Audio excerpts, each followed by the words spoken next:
유달리 피곤한 한 주의 목요일입니다. 어제도 우리 시장은 양지수 급락했습니다. 장 초반부터 쭉 밀리더니 결국에는 연저점. 트럼프 미국 대통령 당선 소식 이후에 지수가 번지 점프를 하듯 바닥까지 내려가고 있습니다. 지난 검은 월요일급 강펀치는 아니지만 계속해서 큰 폭의 하락세를 겪다 보니까 투자자분들은 오히려 더 피곤하실 것 같은데요. 증권가에서는 일단은 무릎까지 내려왔다는 분석이 나옵니다. 쉽게 저점 매수에 대한 손이 잘 나가지 않는 시장인데 과연 지금 사도 될지 시장 자세하게 복귀하시죠. 어제 코스피가 2.64% 떨어지며 2,417.08포인트에 마감해서 작년 11월 이후에 최저 수준을 기록했습니다. 이번 주 들어서만 5.7% 넘게 조정을 받는 상황이고요. 코스닥은 2.94% 급락해서 689.65포인트로 2개월 만에 700선을 내줬습니다.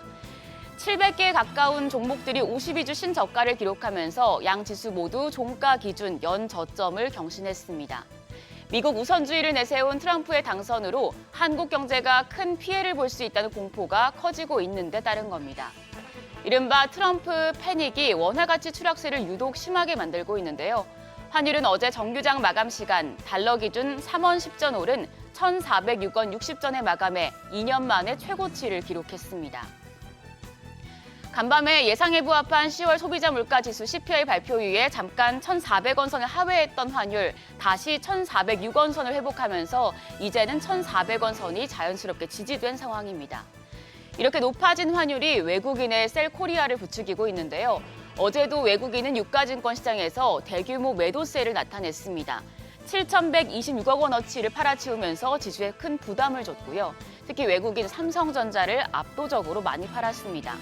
한편 기관은 183억 원의 순매수, 개인이 6,524억 원 매수 우위를 기록했지만 지수는 속절없이 무너졌습니다. 코스닥 시장에서도 외국인은 84억 원 순매도했고 개인 역시도 244억 원 팔자 포지션 취했습니다. 기관만 홀로 383억 원 순매수 기록했습니다. 시가총액 상위 종목도 퍼렇게 질렸습니다. 특히 유가증권 시장 시총 1위부터 5위까지 대형주의 낙폭이 컸는데요. 삼성전자 10만 전자를 기대하던 게 엊그제 같은데 지금은 4만 전자를 염두에 둬야 되는 상황이 됐습니다. 어제 4.53% 급락하면서 종가가 5만 600원, 신저가를 갈아치운 건 물론이고요. 주가는 코로나19가 확산됐던 2020년 이후에 4년 5개월 만에 최저가였습니다. SK하이닉스도 1.56% 추가 조정을 받으면서 18만 2,900원의 거래를 마쳤고 LG에너지솔루션과 삼성바이오로직스, 현대차까지 모두 3%대 하락했습니다. 10위권 내에서 상승부를 킨 건 네이버 딱 한 종목이었는데요. 호실적 발표 이후에 주가는 2거래일 연속 선방하는 모습이었습니다. 코스닥 시총 상위 종목도 계속해서 조정을 받고 있습니다. 알테오젠이 4%, 에코프로비엠이 5.6%, 에코프로가 3.5% 하락했습니다. 리가캠 바이오가 9% 가까이 떨어졌고요. 엔캠도 9.3% 급락했습니다. 더불어서 삼천당 제약 9.95%, 10% 가까이 떨어져서 시총 10위로 밀려났습니다. 그나마 오른 게 HLB였는데 저가 매수세가 유입됐지만 상승폭은 0.33%에 그쳤습니다. 주가 조정이 끝나나 싶으면 또 내려가서 쉽게 저점 매수에 손이 나가지 않는 시장입니다. 하지만 증권가에서는 단기 저점을 봤다, 지금이 살 때라는 이야기도 조금씩 들려오는데요. 하나투자증권은 주가와 이동평균선 간 괴리를 보여주는 20일 이격도가 94.1%로 95%를 하회했다는 점을 단기 저점의 근거로 들었습니다. 그래서 밸류에이션을 보는 것보다도 기술적으로 반등할 수 있는 상황이 마련됐다고 분석을 했는데요. 올해 코스피 20일 이격도가 95%까지 하락했던 적이 4번 있었습니다. 95% 터치 후에 코스피의 일주일 수익률은 평균 3.7%, 그리고 한 달 수익률은 2.3%였는데요. 지금 반도체를 비롯해서 역사적 신고가에 있던 바이오나 전력 같은 전체 포지션이 밀렸기 때문에 이 타이밍에서는 시장을 사는 게 맞다고 강조를 했습니다. 그런데 단기 저점이라고 해도 결국엔 인덱스 차원의 대표 주자인 삼성전자가 반등을 해줘야 되는 게 아니냐는 목소리도 많이 나오고 있죠.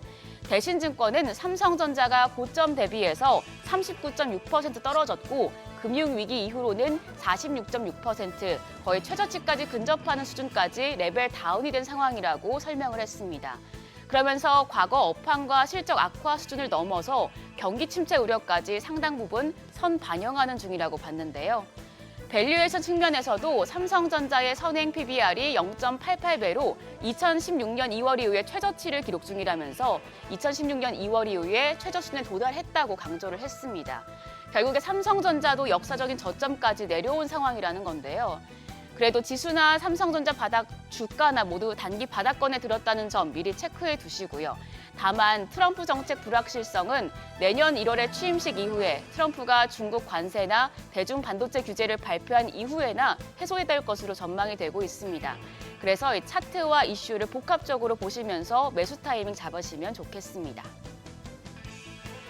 오늘은 수능 날입니다. 시장이 1시간 늦은 10시에 개장해서 오후 4시 반에 마감됩니다. 옵션 만기일이라 수급적인 변동성은 있을 수 있겠습니다. 이런 가운데 국제 게임 전시회 지스타가 개최되는데요. 다양한 신작 발표로 게임주의 새로운 모멘텀이 될지 지켜보시죠. 인공지능 AI 기반 희귀 유전질환 진단검사 전문기업인 3빌리언은 코스닥 시장에 상장합니다. 지금 트럼프 스톰의 공모주 시장도 꽁꽁 얼어붙으면서 IPO 상장 철회 대란이 일어나고 있는데 새내기주 주가 추이에도 관심이 모아집니다. 삼성화재와 LG, 금호건설의 3분기 실적도 체크하시고요. 어제 시간의 거래에서는 우크라이나 재건 관련주가 또 강했습니다.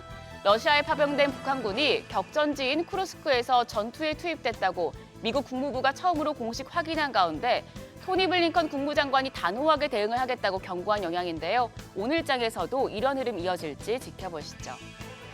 국내 증시가 계속해서 내리다 보니 인내심을 갖고 기다리기 어려운 상황입니다.